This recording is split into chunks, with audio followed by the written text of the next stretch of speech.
जब संपूर्ण वैभव होते हुए भी प्रभु श्री राम का मन व्याकुल था, तब गुरु वशिष्ठ के ज्ञान ने उन्हें विषाद से बाहर निकाला। सुनिए बकुल जी की वाणी में। जय श्री राम। स्वागत है सभी का।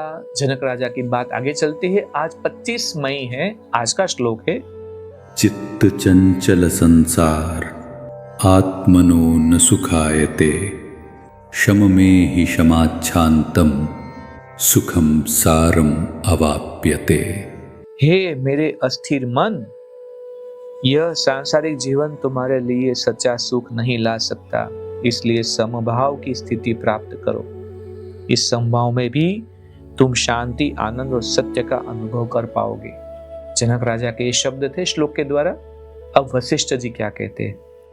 इस प्रकार चिंतन करते हुए राजा अपने आसन से उसी प्रकार उठा जिस प्रकार सूर्य क्षितिज पर उदित होता है, और अपने राजकाज में जा लगा। अब उसे अपने कार्यों के प्रति मोह नहीं रहा। राजा ने प्रिय या अप्रिय वस्तुओं को चाहने या त्यागने की धारणाओं को छोड़ दिया, अपने को संकल्पों तथा लालसाओं से मुक्त कर लिया और अवसर अनुकूल तत्क्षण कार्य करने लगा। ऐसा लगता था कि राजा गहरी नींद में हो, परंतु वह रहता था पूर्ण जागृत अवस्था में ही। वह अपना दिन भर कार्य करता, महात्माओं की पूजा अर्चना भी करता और काम खत्म होने पर एकांत में चला जाता और पूरी रात ध्यान में डूबा रहता। यह सब कुछ उसे स्वाभाविक और सरल लगने लगा। उसके मन में किसी प्रकार का भ्रम या भ्रांति नहीं रह गई थी। अब वह पूरी तरह से समभाव में स्थित था। सुबह उठने पर भी उसकी यही स्थिति रहती थी।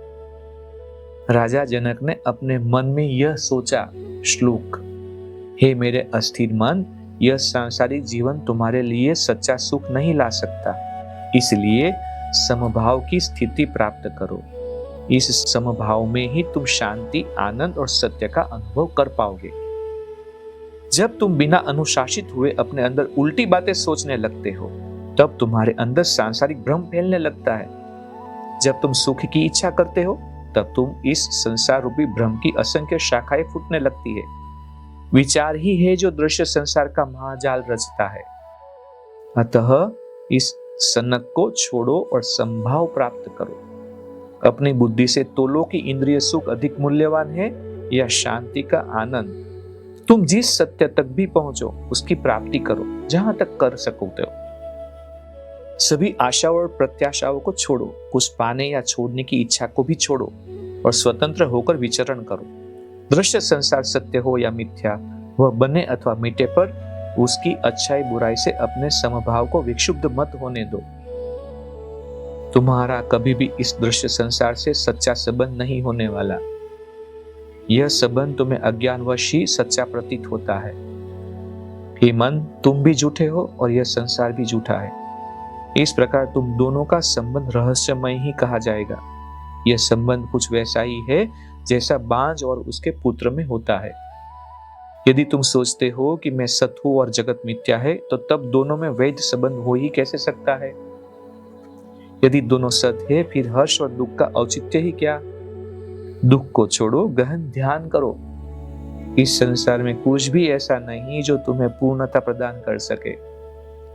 अतः साहस और धैर्य का आश्रय लो और अपने सनकीपन पर विजय प्राप्त करो।